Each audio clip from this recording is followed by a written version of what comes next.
Abra sua Bíblia, assentado como vocês estão, em Lucas 17, de 11 ao versículo 19. Lucas 17. Pastora Priscila subiu com as crianças. Se tiver alguma criança aqui no... Ela estava aqui, veio para... Você não, Emerson. Você não. Lucas 17, a partir do verso 11. Vamos lá, vamos ler toda a igreja? E aconteceu que... Aqui, acompanhe comigo, a Jaqueline já compartilhou aqui conosco.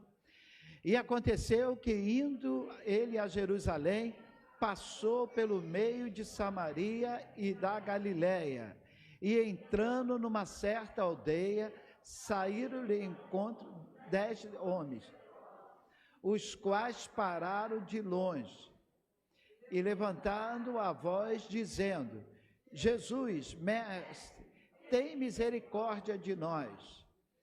E ele, vendo-os, disse-lhe: ide, mostrai aos sacerdotes. E aconteceu que, indo eles, ficaram limpos.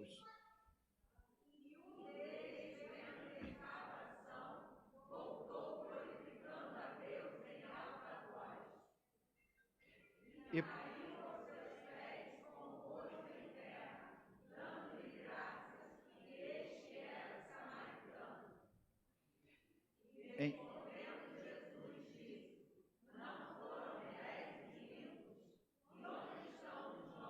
eu quero chamar a atenção para o verso 18, que Jesus disse: não houve porventura quem voltasse para dar glória a Deus, a não ser esse estrangeiro. E disse: levanta-te e vai, a tua fé te salvou. O que ele fez para Jesus ver na vida daquele homem um ato de fé? Ele voltou para dar glória a Deus, e ele era um estrangeiro. Esse ato chamou a atenção de Jesus, e Jesus perguntou: onde estão os 9? Nessa noite eu quero perguntar a você: onde estão os 9? Onde estão aqueles que foram abençoados, aqueles que foram visitados pelo Senhor e não voltou para dar glória a Deus?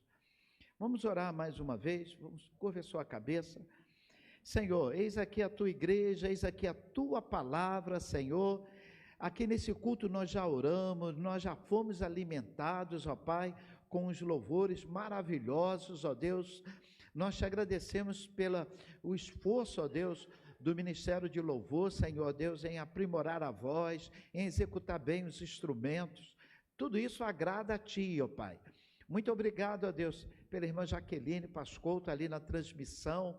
Muito obrigado, ó Pai, por tudo que está acontecendo aqui neste lugar. Agora, ó Pai, aqueles que estão em casa, ó Deus, alcance da nossa voz, seja abençoado. Aqueles que estão em outros estados, ó Pai, que sejam abençoados. Aqueles que estarão ouvindo posteriormente essa palavra, Senhor Deus, que a Tua graça alcance o Teu servo, Senhor, no momento em que escutar, ó Pai, a Tua voz, ó Deus. Pai Santo, fala aos nossos corações aqui neste lugar, ó Pai, que nada venha nos distrair, ó Deus, que Teu Espírito Santo tenha liberdade, ó Pai, e que, Senhor Deus, mais uma vez, Senhor Deus, Tu use meus lábios, ó Pai, para a honra e glória do Teu nome, em nome de Jesus, amém.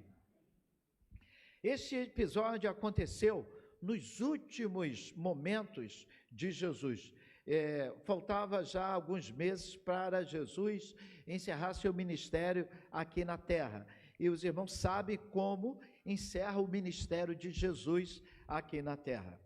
E ele agora, Jesus estava famoso, já passaram mais de 3 anos, Jesus estava famoso, não só na Judéia, mas também em Samaria, na Síria, em vários outros lugares. O assunto não era outro, a não ser o Jesus de Nazaré, o Jesus que curava, o Jesus que ressuscitava.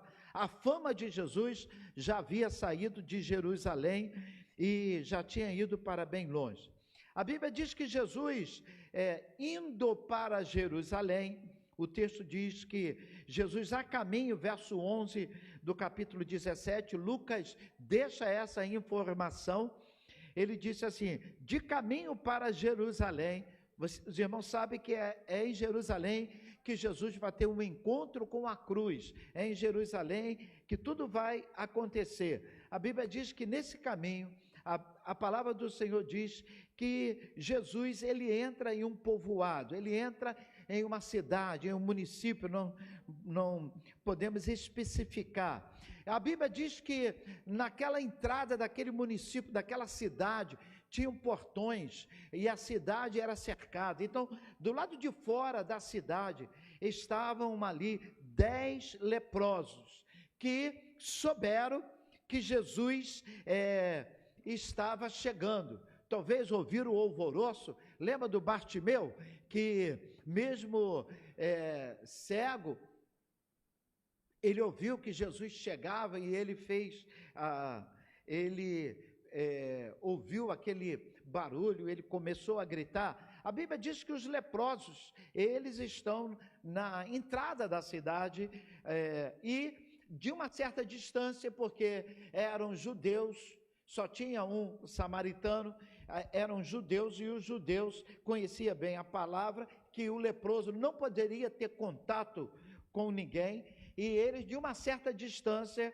Lucas dá essa informação para nós, ficaram de longe, diz o verso 13, de longe gritaram para Jesus, dizendo: Jesus, mestre, compadece-te de nós.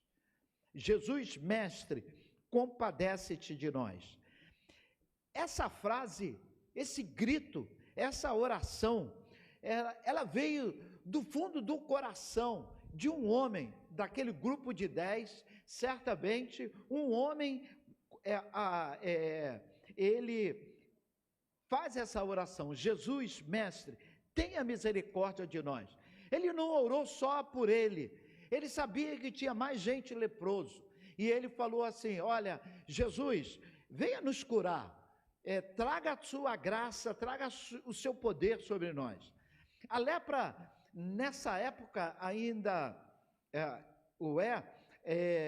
eu fui pastor na fazenda da Bica, ali em Cascadura, e ia muito no leprosário que tinha em Jacarepaguá.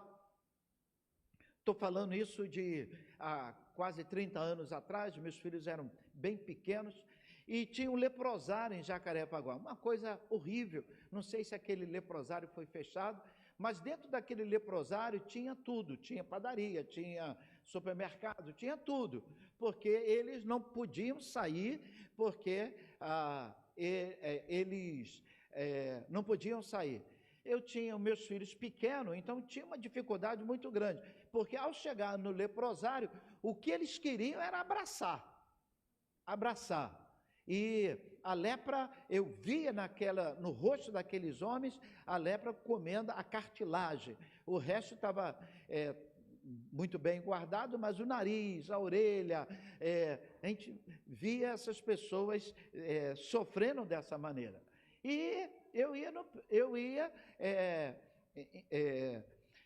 naquela palavra que, se você pisar em alguma coisa, se beber alguma coisa mortífera, não vai te fazer mal. Eu pedia pela misericórdia do Senhor e ia naquele local, e em alguns momentos eu abraçava mesmo aquelas pessoas. Chegando em casa, tinha que separar a roupa para uma limpeza específica, mas era muito doloroso. Por que eles queriam abraçar? Porque ninguém visitava. Nessa época ainda, eu estou falando aí nos anos 80, se tinha a política de separá-los. Hoje, muitos são tratados dentro de casa com um certo cuidado, com uma certa higiene, mas eu creio que ainda deve ser dentro de casa. Então, a lepra é uma doença terrível. A pessoa precisa ser isolada, a pessoa perde o convívio familiar, o convívio social, o convívio familiar. Além da doença física, o leproso certamente convive com a solidão, com rejeição, e certamente um pensamento achando que Deus o abandonou, por que está vivendo aquela situação. Sem contar que o leproso ainda, as pessoas olhavam nessa época achando que essas pessoas tinham feito alguma coisa, Deus estava castigando, é porque fez alguma coisa, ou o pai pecou, ou a mãe pecou, tinha esse pensamento. Jesus vai orientar os discípulos dizendo, olha, nem esse pecou, nem os seus, e Jesus vai orientar, tudo isso acontece para a honra e glória do nome do Senhor. Então a lepra ainda é um exemplo de tristeza, um exemplo muito triste. Eu gosto muito de pegar uma história para exemplificar. Essa é uma história que você encontra no livro de 2 Crônicas, capítulo 26. Eu não vou ler. É a história do rei Osias. Rei Osias foi o cara. Depois de Salomão, eu acredito que foi uma pessoa bem à frente da sua época. O rei Osias assume o reinado ali de Israel aos 16 anos. Tem alguém com 16 anos aqui? Não, 18? Então imagina um rapaz de 16 anos assumir o reinado, e a Bíblia diz que ele fica no trono durante 52 anos. A palavra de Deus diz, e eu gosto muito, em 2 Crônica 26, verso 5, que mesmo tendo 16 anos, mesmo sendo jovem, ele tinha um mentor, tinha o profeta que orientava ele, e a Bíblia diz que ele propôs, verso 5, diz que essa criança propôs no coração buscar ao Senhor. Propôs buscar ao Senhor. Depois, lá no final desse capítulo, se você ler com atenção, você vai ver o autor trazendo a seguinte informação: enquanto ele buscou o Senhor, ele prosperou. Porque esse é o exemplo de um homem que começa bem e termina mal. Então, o rei Osias foi esse homem. Ele tinha visões espirituais, no finalzinho do verso 5 de 2 Crônicas 26,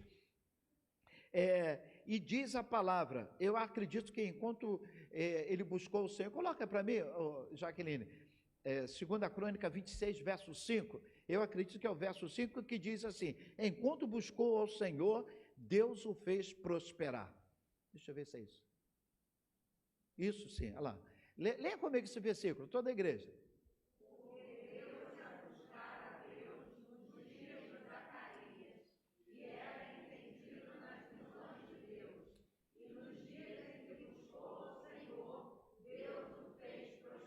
Só essa parte de baixo. Nos dias em que buscou o Senhor, Deus o fez prosperar. Vamos lá. Nos dias em que buscou o Senhor, Deus o fez prosperar. Irmãos, se você ler depois em casa, esse 2 Crônicas 26, você vai ver que esse homem se tornou poderoso. Deus estava com ele. Ele foi um rei que conseguiu ter um exército de valentes, não estou falando dos meia boca não, só dos valentes, 307.500 homens, exército de valentes. Então, ele tinha um grupo de engenheiros que o ajudavam, que criavam máquinas de guerra. Ou seja, deve ser aquelas máquinas que jogavam bola de fogo, ou não sei o que é, mas ele tinha um grupo de engenheiros que faziam para ele máquinas de guerra. Então, muito acima da média para o povo. Porém, a Bíblia diz, verso 16, que houve soberba, houve desobediência. Quanto mais ele cresceu, ele foi se achando, ele não conseguiu trabalhar talvez com o sucesso, mesmo sendo agora mais experiente, e a soberba e o orgulho e a desobediência o levaram à queda. A lepra da alma o alcançou. A lepra o alcançou. Verso 21 desse capítulo diz que em momento em que ele entra no santuário, ele entra na casa de Deus e ele pega o incensário, coisa que só o sacerdote poderia fazer. Ele pega o incensário e ele começa a ministrar, ele começa a fazer o que era uma função específica do sacerdote. A Bíblia diz que o sacerdote chefe, responsável, presidente, responsável, trouxe mais 80 sacerdotes e vieram falar com ele, e ele ficou nervoso e começou a discutir, e na Bíblia, na linguagem de hoje, diz que ele avança para um dos sacerdotes, e a Bíblia diz que nessa tragédia, ele, na mesma hora, é cometido de lepra. É cometido de lepra. A lepra começa na sua testa, os sacerdotes olham, ele começa a perceber a sua mão, o seu braço, e ele sai correndo. E a história do rei Osias, um homem que começou muito bem, termina numa tragédia espiritual, moral, profissional, total. Morre leproso, morre afastado, morre isolado. Assim foi a história desse rei que contraiu lepra. O povo de Israel sabia dessas histórias. Essas histórias eram contadas, então sabia o que a lepra fazia. Por isso que no verso 13 do capítulo 17 de Lucas, eles gritaram: Jesus, mestre, compadece-te de nós. Eles souberam que Jesus havia ressuscitado o Lázaro, eles souberam que Jesus havia já transformado água em vinho, eles sabiam dos milagres de Jesus. E quando eles dizem: Jesus, mestre, compadece de nós, o texto de Lucas 17, verso 14, diz assim: Jesus falou, vai apresentar-te ao sacerdote. Vai apresentar-te ao sacerdote. Imagina um grupo de leprosos, 10 homens, que pede a Jesus o milagre. Jesus não cospe no chão, não passa lama, como já tinha feito. Jesus não levanta a mão e diz que vem uma bola de fogo do céu. Jesus não faz nada. O que Jesus fala para aqueles homens? Vai apresentar-te ao sacerdote. Esse ato de ir apresentar ao sacerdote, era o sacerdote que daria o veredito final, se eles estavam purificados ou não, se poderia conviver em sociedade ou não. Eles, com a lepra, eles não poderiam. E Jesus diz: vai ao sacerdote. Como ir ao sacerdote leproso? Como o mar se abrir, eu marchar pelo mar com o mar fechado. Então essas chaves que Jesus nos mostra é a seguinte: o texto diz assim: e quando o povo de Israel começa a marchar pelo mar, o que aconteceu? O mar se abriu. Quando os leprosos começaram a caminhar, indo a se apresentar ao sacerdote, a cura chegou. Então a cura, a bênção, a visitação de Deus, a visitação na nossa casa, está associada à obediência. Eu obedeço, marchar em um mar fechado, o mar se abre. Eu obedeço, mesmo com lepra, indo me mostrar ao sacerdote, eu sou curado. Então a Bíblia diz que Jesus fala para ele: vai apresentar-te ao sacerdote. Verso 14 diz assim, coloca para mim, Jaqueline, Lucas 17, 14. Verso 14 diz: indo eles, foram curados. Vamos lá? Só a última parte. E aconteceu... Só os homens. E aconteceu que indo eles ficaram limpos. Mulheres. E aconteceu que indo eles ficaram limpos. Você não consegue desassociar a cura da obediência. A cura está vinculada à obediência. Você quer ter a sua casa, o seu lar, a sua vida profissional, tudo está vinculado à obediência. A obediência. O que o dízimo é? O dízimo é um ato de obediência. Eu nunca participei de uma igreja muito rica, uma igreja que, o meu sogro, quando vivo, ele falava que a igreja que ele estava em Parque Anchieta tinha muito dinheiro no banco, muito, muito. Ele era tesoureiro e ele ficava indignado com aquilo, que ele acha que tinha que investir em missões, e a igreja tinha uma outra visão. Eu nunca participei de uma igreja que tem acúmulo de dinheiro, mas existe.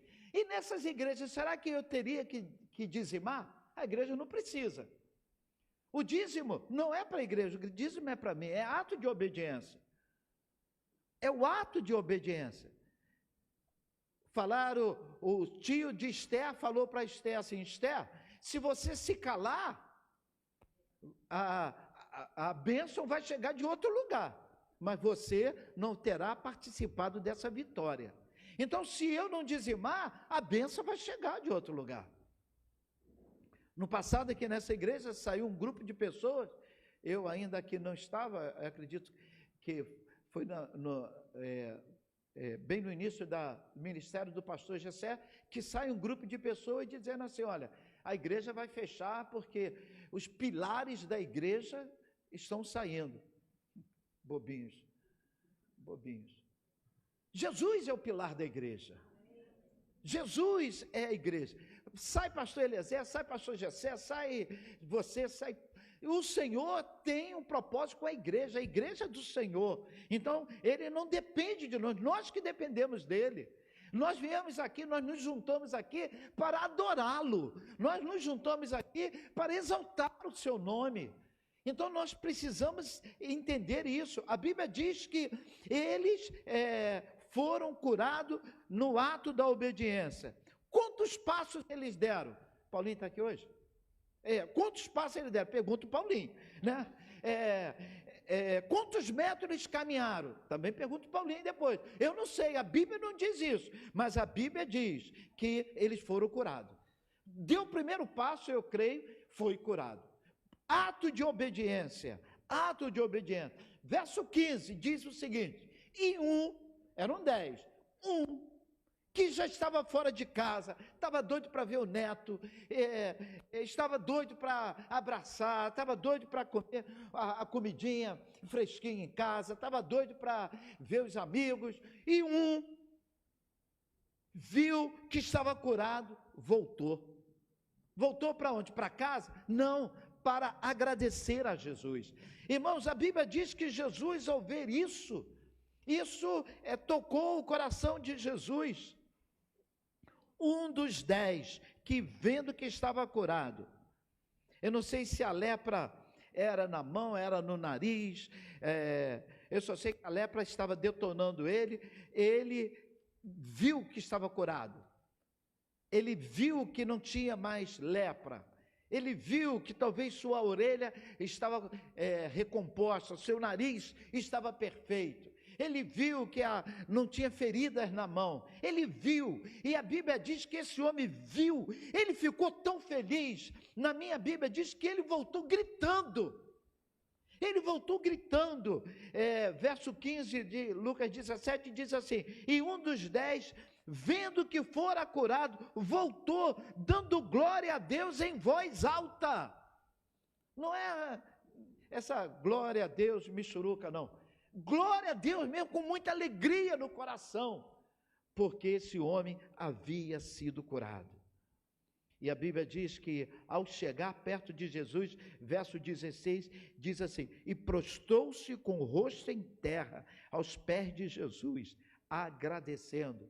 Aí, Lucas me dá essa informação, este era samaritano.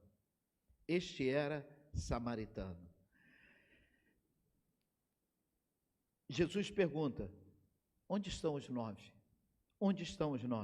Então Jesus, vendo aquele homem, todos não estavam com lepra, será que os outros 9 não foram curados? Jesus sabia que os 10 haviam sido curados, então Jesus perguntou: não eram 10 os que foram curados? Onde estão os 9? Repita comigo: onde estão os 9?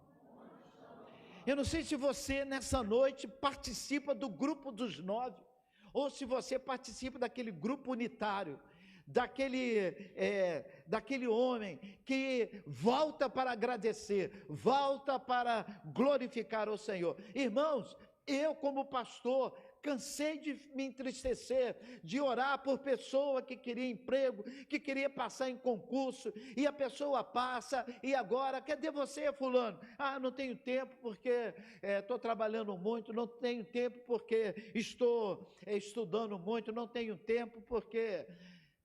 Ou seja, não tem tempo, não volta para agradecer, não volta para louvar. Irmão, quanto mais abençoado, mais avivado, mais feliz você precisa ter. Eu ia falar aleluado, né? Mistura de aleluia com abençoado, né? Aleiloado, né? Ou seja, eu quero que você nessa noite entenda. Onde estão os aleiloados, né? Onde estão aqueles que foram visitados com uma vitória? Onde estão? O que eu aprendo nessa história para concluir? Primeiro, as enfermidades, as lutas diárias, ela deveria nos unir. As lutas diárias deveriam me unir a Deus. Se eu estou passando por um estreito, eu preciso fazer um programa de oração, eu preciso orar, mais do que nunca. Eu não posso simplesmente desistir, a lepra me pegou, não tem jeito, deixa a vida me levar. Não, eu sou servo do Senhor, eu preciso me unir, eu preciso me unir com a minha igreja, eu preciso estar unido com a minha igreja. Eu servi quartel aos 20 anos, tenho 63, imagina, 20 anos servia quartel. E ainda hoje, quando encontro alguns, eu com a cabeça branca e a maioria careca, quando encontro alguns, é uma festa, a gente se encontra e a gente reconhece um outro e a gente se abraça, porque sofremos tanto. Imagina servir quartel naquela época do regime militar, aí que o negócio era brabo mesmo. Então, a gente sofria tanto, e por que agora não? E por que quando nós nos encontramos, é uma felicidade muito grande, porque sofremos, o sofrimento une as pessoas. Então, se você está sofrendo, se você está passando pelo estreito, não adianta se isolar, é isso que o diabo quer. Você se isola, você vai virar presa fácil. O que nós fazemos? Nós vamos visitar, nós vamos atrás, nós vamos falar, fulano, sai aí dessa situação, vem participar, vem adorar. Ah, pastor, o senhor não sabe do problema, mas é no problema aqui, se eu pedisse para levantar o braço, quem não tem problema? Só o Paulinho que não ia levantar, mas todo mundo levantava. Então eu quero dizer para você, que aquele homem, ele sofreu, mas ele foi até Jesus, ele foi glorificar ao Senhor. Sabe por quê? Porque ele tinha um coração grato. Ele estava querendo se unir a Jesus, dizendo muito obrigado. E Jesus fala com ele, eu curei 10, onde estão os 9? Na tradição, aí Jesus vai dizer o seguinte, olha, e prostrou-se, e este era samaritano. Aí Jesus diz assim, verso 18, não houve porventura quem voltasse para dar glória a Deus, a não ser este samaritano. Na tradição, existe uma oração assim, não está na Bíblia, está naquelas tradições que você ouve falar, que o anjo mexia a água e a pessoa entrava, tudo era a tradição que existia na época. Na tradição, tinha uma oração assim, Pai, graças te dou, não está na Bíblia, me dá o desconto, hein? Não está na Bíblia. Pai, graças te dou, que não nasci cego. Graças te dou, que não nasci cachorro. Pai, graças te dou, que não nasci mulher. Pai, graças te dou, que não nasci samaritano. Então, ou seja, os judeus, o samaritano era pior do que o cachorro. Na classificação ele estava abaixo do cachorro, era um povo desprezado, hostilizado pelo judeu. E Jesus disse, no grupo de 10, 9 samaritanos e 9 judeus e 1 samaritano. E Jesus disse, não houve quem voltasse, a não ser esse samaritano. Nós vivemos na pandemia uma situação muito parecida, todos nós tínhamos que nos protegermos. E quando nós orávamos, eu me lembro que eu nunca perguntei à pessoa, você é evangélico, você é católico, o que você é? Não, eu perguntava assim, você tem oração? E a pessoa dizia, pastor, tem alguém doente na minha casa. Então a doença estava atingindo todo mundo, então nós orávamos pela Covid. Não sei se Jonathan vai lembrar, mas aqui os pedidos de oração, ficávamos aqui isolados, um grupinho de 3 pessoas, e o pedido era assim, alguém da família pegou Covid, alguém da família pegou Covid. Era algo triste, e a gente sofria com aquilo. No momento da dor, irmãos, Jesus disse que, usando Isaías, a cana esmagada não pode ser, a cana quebrada não pode ser esmagada. No sofrimento nós precisamos de ajuda. No sofrimento você precisa correr para os braços daquele que te valoriza, daquele que te pega no colo, o seu Salvador. Segundo lugar, o que eu aprendo nesse texto? Não podemos perder as esperanças. Repita comigo, eu não posso perder as esperanças. Eu não sei quanto tempo aquele homem estava leproso. Eu não sei quanto tempo aquele grupo estava leproso. Mas hoje nós sabemos que nós temos um Deus que escuta os nossos gemidos, os nossos gritos, as nossas orações. Aquele homem samaritano gritou de longe, porque Jesus, ele não podia se aproximar de Jesus. Jesus, tem misericórdia de nós. Tem misericórdia de nós. Irmãos, a Bíblia diz que Jesus escutou. Deus escuta as suas orações. Deus escuta o seu clamor. Deus escuta o momento em que você está. Deus escuta o teu coração. Mesmo quando não tem palavra. Mas Deus escuta o teu coração. Deus escutou a oração daquele samaritano no meio dos judeus. O grito dele foi: tem compaixão de nós. Repita. Saindo daqui, se perguntaram do que o pastor pregou. Eu não me lembro não, mas lembro da frase, tem compaixão de nós. Eu quero convidar você nessa noite a entender que tem uma saída. Sua saída é Jesus. Aqueles homens não tinham futuro, mas Jesus foi o futuro deles. Aqueles homens não tinham presente.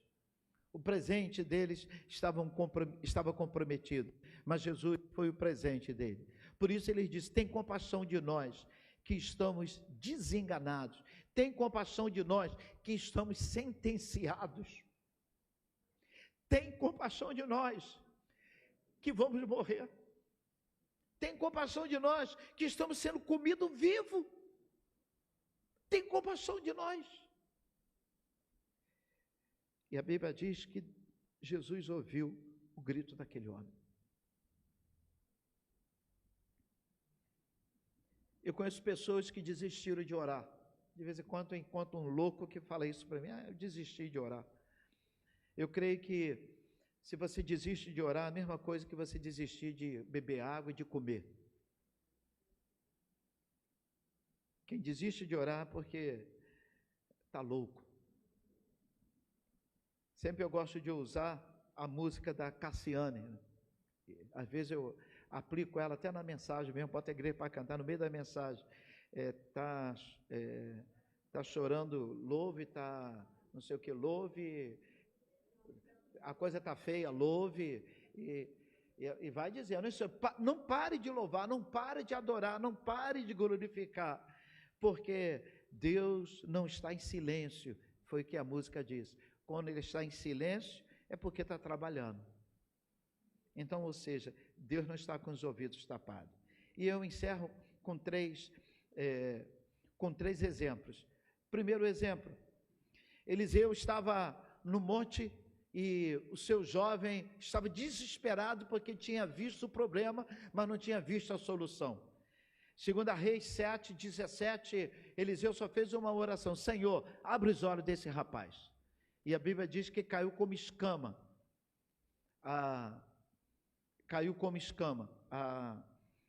O que tapava a visão dele.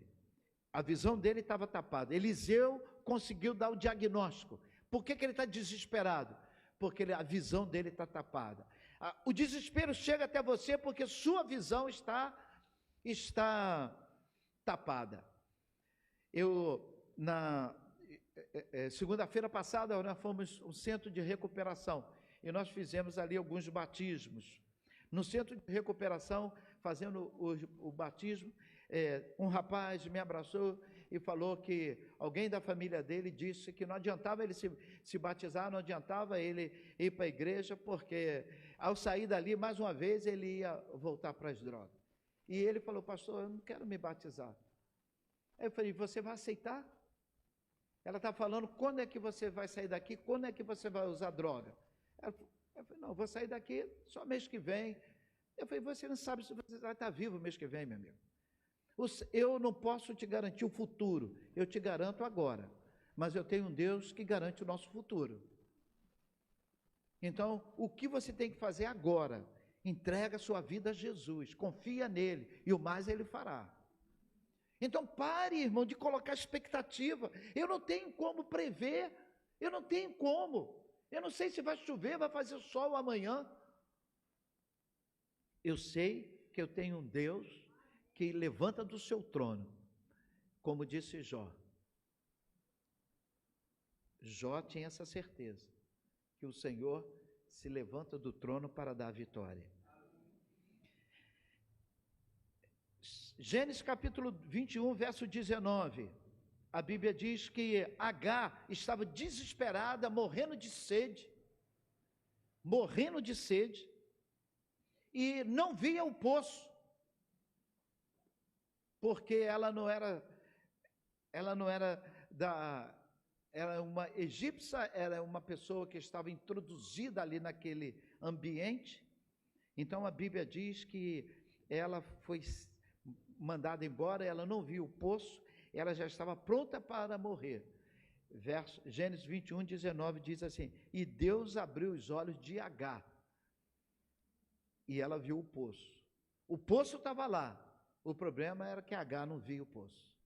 A solução já chegou, o problema é que você não consegue enxergar a solução. E muitas vezes, não é: Senhor, me dá a solução. Senhor, abre os meus olhos, para que eu consiga ver. E Efésios, agora fique de pé para fingir que está acabando. Efésios, capítulo 1, de 17 a 19. Aí vou pedir Jaqueline para colocar, Efésios 1, de 17 a 19. E eu quero encerrar com esse texto. 2 versículos, 17, 18 e 19. Toda igreja, bem bonito, faça desse texto a tua oração. É o teu clamor nessa noite para aquele que tudo vê. Vamos lá. Porque, para que...